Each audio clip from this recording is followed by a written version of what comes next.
হয়েছেন বাবা আদম আলাইহিস সালাম, নাকি বলেন ঠিক কিনা? বাবা আদম হলো আমাদের আদি পিতা। এরপরে আমাদের মধ্যে এই আদম নবী হলেন আদি পিতা। এই কথাটা কি সত্যি কিনা বাবা? এই কথাটা যেমন সত্য, আমার দয়ার নবী মায়ের নবী তিনি হলেন তাহার চাইতেও বড়। এটা কেমন করে? এই আদি পিতা আদম যখন মাটি, পানি, কাদা স্তর স্তরে ছিলেন, তখনও আমার দয়াল নবী নূর ভেসে আরো সে মুআল্লার মধ্যে ছিলেন। সকলে একবার বলুন সুবহানাল্লাহ। এই দুনিয়ার মধ্যে বাবা 313 জন নবী এসেছেন। এই 312 জন নবী বলেছেন আমরা যদি এই যুগের নবী না হয়ে আমরা আখেরি নবীর উম্মত হতে যদি পারতাম আমাদের জীবনটা সার্থক হতো। একবার সুবহানাল্লাহ কইবেন না নবীর নাম? আমার আদম নবী, ঈসা নবী, মুসা নবী, ইব্রাহিম নবী, এদের এই নবীর উম্মত যারা, তাদের 1000 রাত্রের ইবাদত যদি এক পাল্লার উপরে দেওয়া হয়, আর আমার আখেরি নবীর উম্মতের এক রাত্রের ইবাদত যদি একটা পাল্লার উপরে দেওয়া হয়, আখেরি নবীর উম্মতের এক রাত্রের ইবাদত ওই পাল্লাটা ঝুঁকে পড়বে অন্য নবীর উম্মতের 1000 রাত্রির ইবাদতের চাইতে আখেরি নবীর উম্মতের পাল্লাটা ঝুঁকে পড়বে। এখন বাবা আমি তো প্রথম দাঁড়িয়েছি, দুই একটা কথা বলি, আপনারা বিরক্ত হবেন না। এই নবী কেমন নবী? যিনি ইহুদির বাড়িতে চাকরি করেছেন, ইহুদি না বুঝে আমার হুজুর পাকের ওই নুরানি বদনের মধ্যে থাপ্পড় মেরেছেন, চর মেরেছেন, আঘাত করেছেন। বাবা এই সাইডটা অনেক কথা হয়, অনেক কথা হয়। আমার নবীর স্বভাব কি ছিল? ওই ইহুদির দুটি হাত ধরে বলেছে, হে ইহুদি, আমাকে তুমি গালের মধ্যে তোমার কোমল হাত দিয়ে আঘাত করেছো, থাপ্পড় মেরেছো, তুমি তো তোমার ওই মলিন হাতের মধ্যে ব্যথা পাও নাই? বাবা যে ব্যক্তিকে না বানাইলে আল্লাহ এই দুনিয়ার মধ্যে একটা ভালো কোনাও বানাইতেন না, সৃষ্টি করতেন না। আমার এই আখেরি নবী ইহুদির কাছে নত স্বীকার করেছেন। কেন করেছেন? তিনি হলেন পাপী তাপী উম্মতের কান্ডারি। তিনি দয়ার নবী, তিনি মায়ার নবী, তিনি রহমতের নবী। আমার আল্লাহর এক নাম হচ্ছে রাব্বুল আলামিন, তাহার বন্ধুর নাম রহমাতাল লিল আলামিন। সারা বিশ্বের রহমত স্বরূপ হচ্ছে আমার দয়াল নবী। এই নবী আল্লাহ বললেন, হে বন্ধু, তুমি যদি আমার কাছে দুটি হাত তুলে ফরিয়াদ করো, যাহাকে তোমরা তোমাদের মধ্যে রহমত স্বরূপ, তাহাই হলেন আমার হাবিব আল্লাহ। যেটা গজব স্বরূপ, ওইটার মধ্যে আমার হাবিব আল্লাহ থাকেন না। এই নবীকে দিলেন আল্লাহ শাফায়াতের ভার। এই শাফায়াতের ভার পাইবার পর আমার নবী বলেছেন, যতক্ষণ পর্যন্ত আমার একজন, লক্ষ্য করবেন, নবী বলেছেন, হে আল্লাহ, যতক্ষণ পর্যন্ত আমার একজন উম্মত দোজখে থাকবে, ততক্ষণ পর্যন্ত হে আল্লাহ আমি তোমার জান্নাতে প্রবেশ করব না। জোরে জোরে কোন সুবহানাল্লাহ।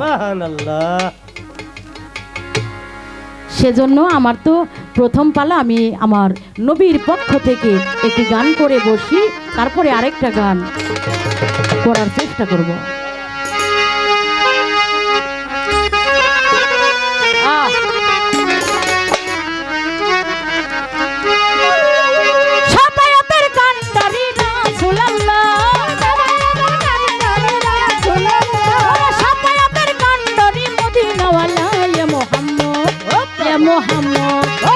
मोहम्मद मुस्तफा नबी सल्ले वाला, ये मोहम्मद मुस्तफा नबी सल्ले वाला।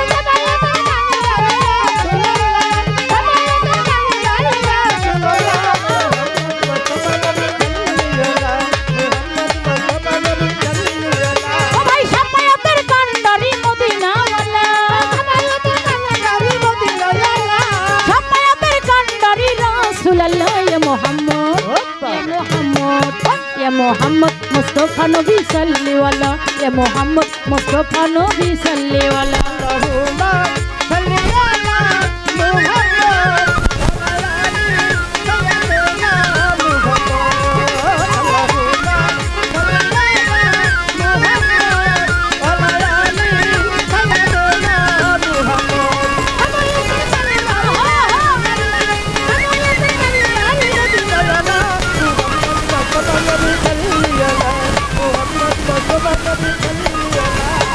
খোদার খাস নুরে তৈয়ার যিনি, রহমতের পানি তার মুখে শুনি। খোদার খাস নুরে তৈয়ার যিনি, শাহাদাতের বাণী তার মুখে শুনি। খোদার খাস নুরে, খোদার খাস নুরে তৈয়ার যিনি, রহমতের বাণী তার মুখে শুনি। দোসরা কোনো মাবুদ নাই এক আল্লাহ, দোসরা কোনো মাবুদ নাই এক আল্লাহ। ইয়া মুহাম্মদ, ইয়া মুহাম্মদ, या मोहम्मद मुस्तफा नबी सल्ले वाला, या मोहम्मद मुस्तफा नबी सल्ले वाला।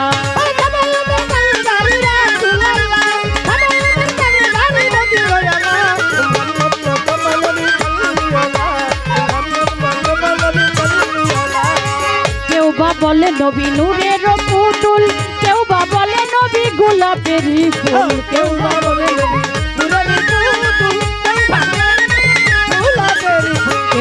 बोले नबी, केउ बा बोले नबी नूरेर पुतुल, केउ बा बोले नबी गोलापेर फुल। नहे गोलाप नहे पुतुल शुधु नूर आल्लाह, नहे गोलाप नहे पुतुल शुधु नूर आल्लाह, नबी नहे गोलाप नहे पुतुल शुधु नूर आल्लाह। या मोहम्मद, या मोहम्मद, या मोहम्मद मुस्तफा नबी सल्ले वाला, या मोहम्मद मुस्तफा नबी सल्ले वाला।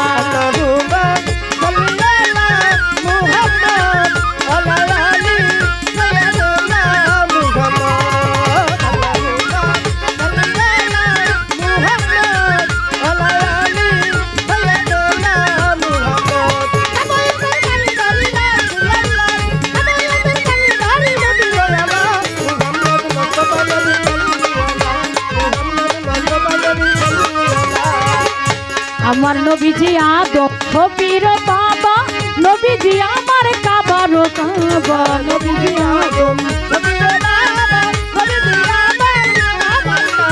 নবীজি আদম, নবীজি আদম ছবির বাবা, নবীজি আমার কাবার কাবা। নূর নবীজির প্রেমে কাবা হয়েছে কালা,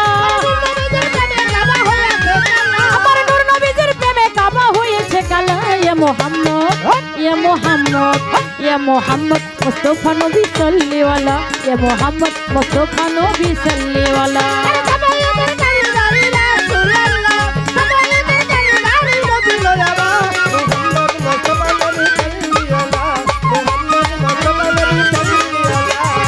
ভাবিয়া কাঙাল নজরুলে বলে, সেই নবীজির দিদার পাইলে।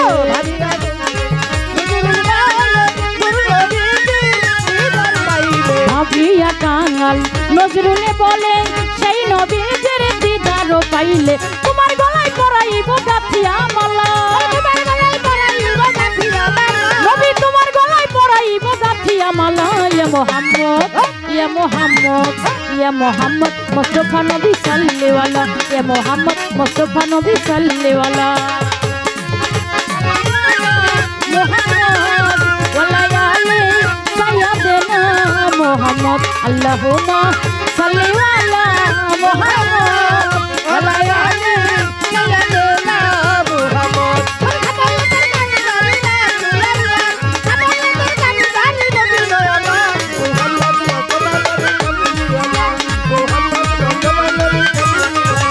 আমার নবীজি আদম শফির বাবা নবীজি আমার কাবারো কাবা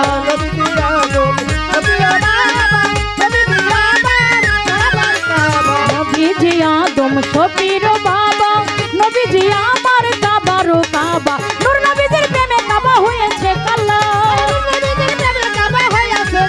আমার দয়াল নবীর প্রেমে কাবা হয়েছে কালা ইয়া মুহাম্মদ ইয়া মুহাম্মদ ইয়া মুহাম্মদ মুস্তাফা নবী সাল্লাল্লাহু আলাইহি ইয়া মুহাম্মদ মুস্তাফা নবী সাল্লাল্লাহু আলাইহি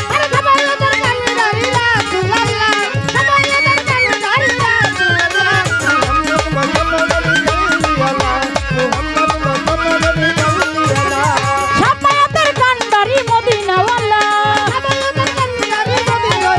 ওরে শাফায়াতের কান্ডারি রাসূলুল্লাহ ইয়া মুহাম্মদ মুস্তাফা নবী সাল্লাল্লাহু আলাইহি ইয়া মুহাম্মদ মুস্তাফা নবী সাল্লাল্লাহু আলাইহি ইয়া মুহাম্মদ মুস্তাফা নবী সাল্লাল্লাহু আলাইহি ইয়া মুহাম্মদ মুস্তাফা নবী সাল্লাল্লাহু আলাইহি ইয়া মুহাম্মদ মুস্তাফা নবী সাল্লাল্লাহু আলাইহি ইয়া মুহাম্মদ মুস্তাফা নবী সাল্লাল্লাহু আলাইহি ইয়া মুহাম্মদ মুস্তাফা নবী সাল্লাল্লাহু আলাইহি ইয়া মুহাম্মদ মুস্তাফা নবী সাল্লাল্লাহু আলাইহি।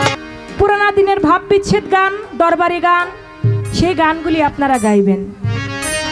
অবশ্যই চেষ্টা করব। তবে মালজোড়া গানের নিয়ম আছে, তত্ত্ব গান রাখতে হয়। মালজোড়া প্রথম যে গানটি থাকে সেই গানটি থাকতে হয় তত্ত্ব গান, অর্থাৎ দরবারি ভাবের গান। তো আমার বোন অতি চমৎকার করে, যাকে সৃষ্টি না করলে তামাম দুনিয়াতে একটা বালুর কণা সৃষ্টি হইতো না, সে আমার হুজুরে পাক সাল্লাল্লাহু আলাইহি সাল্লাম তাহার একটি গান গাইলেন। সেখান থেকে গান করে আরেকটি গান, দরবারি গান রাখলেন, ভালো লাগলো। তো আমি আজকে যিনি দরবারের দয়াল তিনি বলেছেন যে গানটাই রাখেন না কেন সেই গানটার মধ্যে যেন দরবারি ভাবটা থাকে। আমি সেদিকে লক্ষ্য রেখে একটি তত্ত্ব গান রাখবো। তবে গানটি করেছেন শাফায়াতের কান্ডারি রাসূলুল্লাহ ইয়া মুহাম্মদ মুস্তাফা নবী আমার সাল্লাল্লাহু আলাইহি খুদার খাস নূরে তৈয়ারো যিনি রহমতের বাণী যার মুখে শুনি দোসরা কোনো মাবুদ নাই এক আল্লাহ। আমরা সবাই জানি আল্লাহর নূরে নবী, নবীর নূরে সারা মাখলুকাত। এই যে খুদার খাস নূরে তৈয়ার যিনি রহমতের বাণী যার মুখে শুনি, আচ্ছা দয়াল নবীর নূরে যদি সারা মাখলুকাত হয়, মালজোড়া গানের নিয়ম অনুযায়ী গান থেকে একটা পয়েন্ট রাখা যায়, একটা পয়েন্ট বের করে প্রশ্ন রাখা যায়। তা আমি আমার বোনের কাছে জানবো, দয়াল নবীর নূরে যদি সারা মাখলুকাত হয় তাহলে নমরুদ কার নূরে তৈয়ার? নমরুদ কেন খোদা বিশ্বাস করলো না?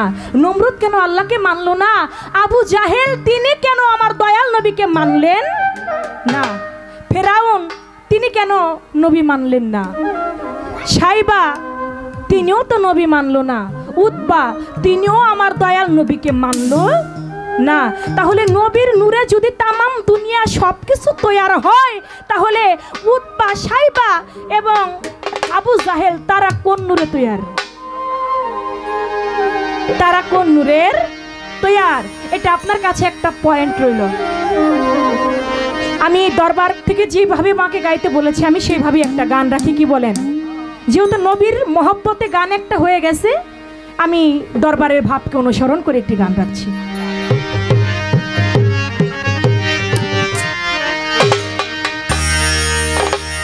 যদি তরিতে বা সোনা থাকে ধর রে মন সাধুর সঙ্গ, তরিতে বা সোনা থাকে ধর রে মন সাধুর সঙ্গ, ভজরে আনন্দের গৌরাঙ্গ ধর রে মন সাধুর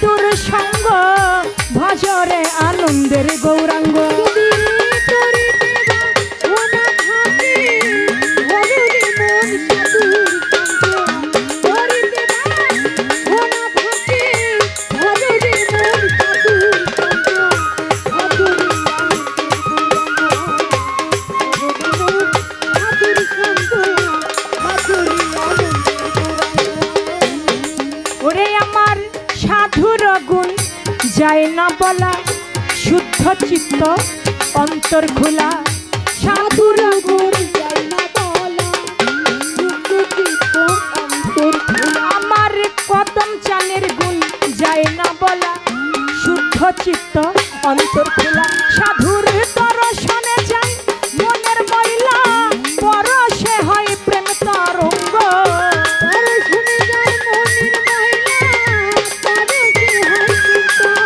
সাধুর দর্শনে যায় মনের ময়লা পরশে হয় প্রেম তরঙ্গ ভজরে আনন্দের গৌরাঙ্গ ধররে মন সাধুর সঙ্গ ভজরে আনন্দের গৌরাঙ্গ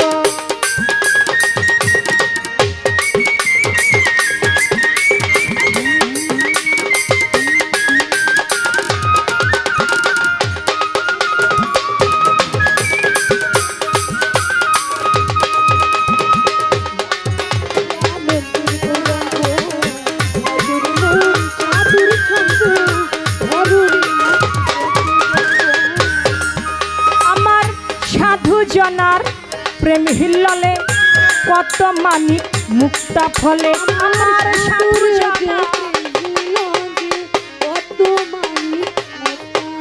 আমার সাধু জনার প্রেম হিল্ললে কত মানিক মুক্তা ফলে আমার দয়াল যারে দয়া করে প্রেমময় হয় প্রেময় অঙ্গ দয়াল যারে দয়া করে প্রেমময় হয় প্রেম আমার দয়াল যারে দয়া করে প্রেমময় হয় প্রেময় অঙ্গ ভজরে আনন্দের গৌরাঙ্গ ধররে মন কদম জান সঙ্গ ভজরে আনন্দের গৌরাঙ্গ যদি তরিতে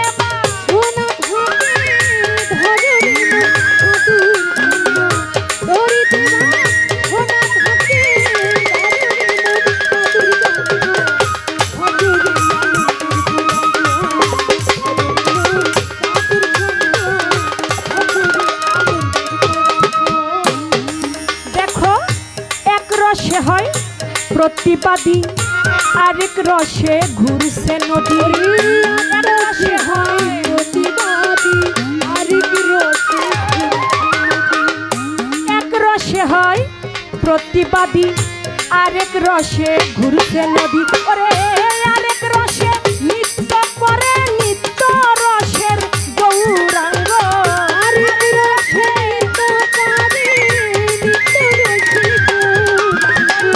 আরেক রসে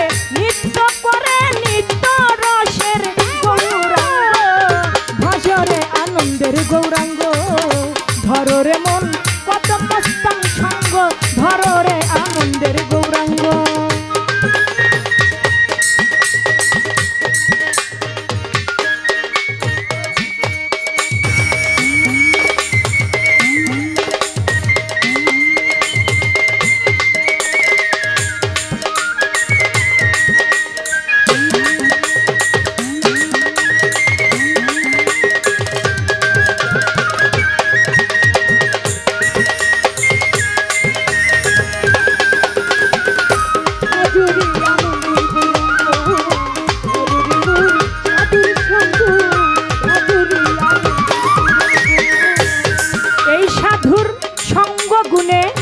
রং ধরিবে পূর্বের স্বভাব বদলে যাবে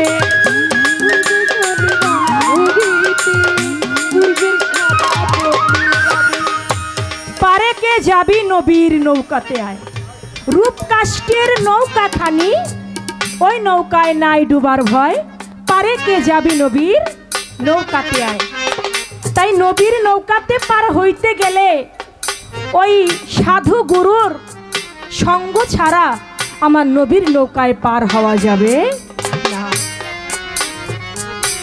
যদি তরিতে বাসনা থাকে ধররে মন সাধুর সঙ্গ ভজরে আনন্দের গৌরাঙ্গ সাধুর সঙ্গ গুণে রং ধরিবে তোমার পূর্বের স্বভাব বদলে যাবে আপনারা জানেন নিজাম নামের খুনি ছিল তিনি প্রতিদিন 101টা খুন না করে তিনি বাড়িতে যাইতো না পথের মধ্যে শেখ ফরিদ আউলিয়ার সঙ্গে দেখা শেখপুরে দাউলিয়া নিজামুদ্দিনকে বলে, আচ্ছা নিজাম, নিজাম খুনি শেখপুরে দাউলিয়াকে দেখে, তিনি তো ছিল ডাকাত, আমার নিজামুদ্দিন খুনি তিনি কি করলো, শেখপুরে দাউলিয়াকে ধরলো রাস্তার মধ্যে ধরে বলতেছে, তোমার কাছে কি আছে তুমি বের করো। শেখপুরে দাউলিয়া বলে, বাবা নিজাম, আমার কাছে কিছুই নাই। বলে কিছু নাই? তা হইতে পারে না, তোমার কাছে কি আছে তুমি বার করো। বলে, বাবা নিজাম, আসলে আমার কাছে কিছু নাই। বলে, আচ্ছা নিজাম, তুমি তো ডাকাতি করো। বলে, হ্যাঁ আমি ডাকাতি করি। বলে, তুমি এই ডাকাতি করে কাদেরকে খাওয়াও? বলে, আমি আমার বাবা মা, আমার স্ত্রী, আমার ছেলে সন্তান, আমি তাদেরকে খাওয়াই। বলে, আচ্ছা তুমি যে ডাকাতি করে চুরি করে তুমি যে পাপ কাজ করছো, এই পাপ তোমার পিতা মাতা হবে, তোমার স্ত্রী, তোমার সন্তান হবে? বলে, আমি তো জানি না।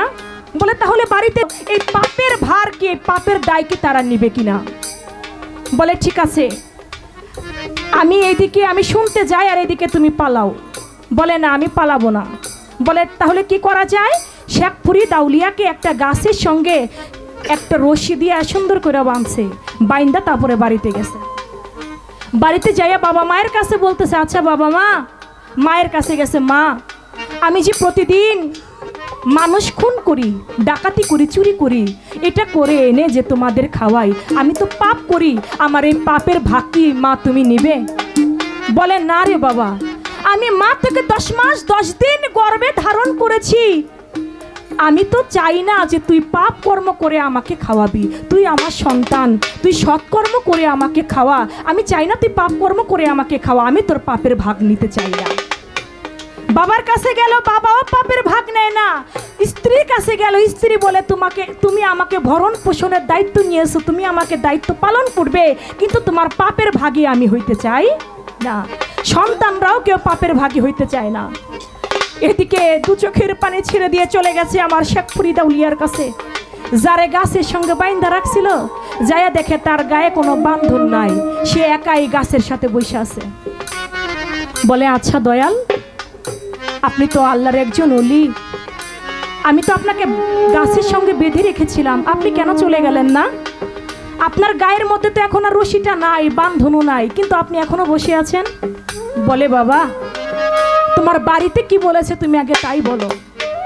বলে, আমার বাড়ির, আমার পিতা মাতা, আমার ছেলে সন্তান, স্ত্রী, কেউ আমার পাপের ভাগী হইতে চায় না। বলে, তাহলে তুমি কাদের জন্য কি করলা? বলে, তাহলে আমার কেমন করে পাপ মোচন হবে?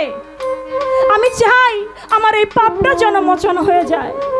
বলে, নিজাম রে, তোর পাপ থেকে তুই মুক্তি পাবি যেদিন এই মরা গাছে ফুল ফুটবে সেদিন, তার আগে তোর পাপ হইতে তুই মুক্তি পাবি না। বলে, আমি তাহলে এখানে আমি বসে থাকি? বলে, হ্যাঁ এখানে বসে থাক, বসে বসে আমার আল্লাহর নাম জপনা কর, আমার রসুলের নাম জপনা কর, সঙ্গে মুর্শিদের নাম খানা জপনা করতে থাক। নাম দিয়ে শেখপুরে দাউলিয়া চলে গেল। এমনি ভাবে কিছুদিন তরিকার ভাই পার হইয়া যায়। ওরে হঠাৎ একদিন লক্ষ্য করে ওই নিজাম খুনি এদিক ওদিক যায়, একবার উপরে যায়, একবার নিচে যায়, ডাইনে যায়, বামে যায়, কোথাও কিছু দেখিতে নাহি পারে। দেখে মরা গাছে ফুল তো ফুটে নাই এই ভব সংসারে। দেখতেছে মরা গাছের ফুল ফুটে না, এমনি ভাবে 12 বছর চলে যাচ্ছে। হঠাৎ দেখতে পায় একটা বাচ্চার মেয়ে ওই দিন মারা গেছে, যার নাম ছিল নাসির বাদশার মেয়ে দোলনা। তিনি মারা গেছে, মারা যাবার পরে ওই দোলনাকে কবরের মধ্যে শোয়াইছে। কবরের মধ্যে শোয়াইয়া যখন জানাজা পড়ে সবাই চলে গেছে, এক দুষ্কর লোক এসে কবরটা খুঁড়ে তার সাথে দোলনার সঙ্গে জিনা কাজে লিপ্ত হবে। এটা যখন নিজাম খুনি দেখতে পাইল, ও মনে মনে কয়, জীবনে এত বড় এতগুলা খুন করছি, খুন করে তো খুনের আসামি হইছি, এবারে এই লোকটাকে আমি খুন করব, তাতে মরা গেছে ফুল ফুটুক আর না ফুটুক। ও ওরে জীবনের তরে আজকে শেষ করে দেব। এক কোপ দিয়ে ওরেও কাইটে ফেলাইছে।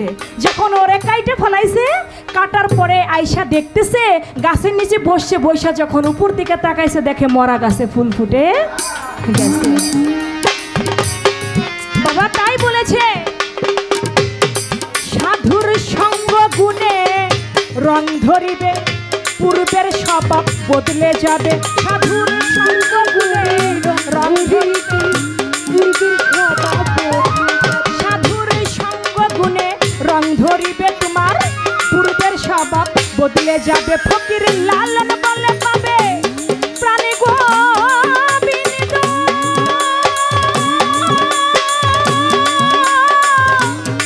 প্রাণী গোবিন্দ, প্রাণী গোবিন্দ। ফকির লালন বলে পাবে প্রাণী গোবিন্দ, পররে মন সৎ সঙ্গ। লালন বলে প্রাণ গোবিন্দ, ধরে মন সাধু। ফকির লালন বলে পাবে প্রাণী গোবিন্দ, লালন বলে প্রাণ গোবিন্দ। ফকির লালন বলে পাবে প্রাণী গোবিন্দ, পরয় আমার কদম চানের সঙ্গ।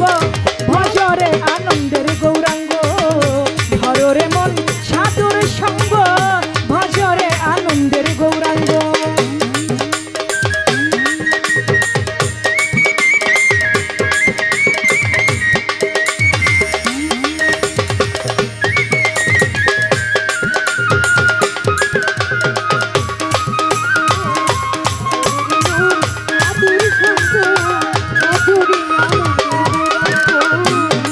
সাধুর সঙ্গ গুণে রং ধরিবে, পূর্বের স্বভাব বদলে যাবে।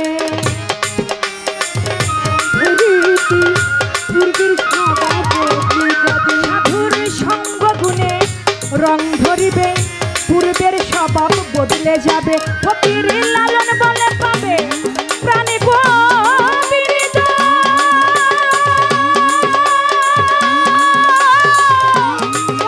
প্রাণী গোবিন্দ,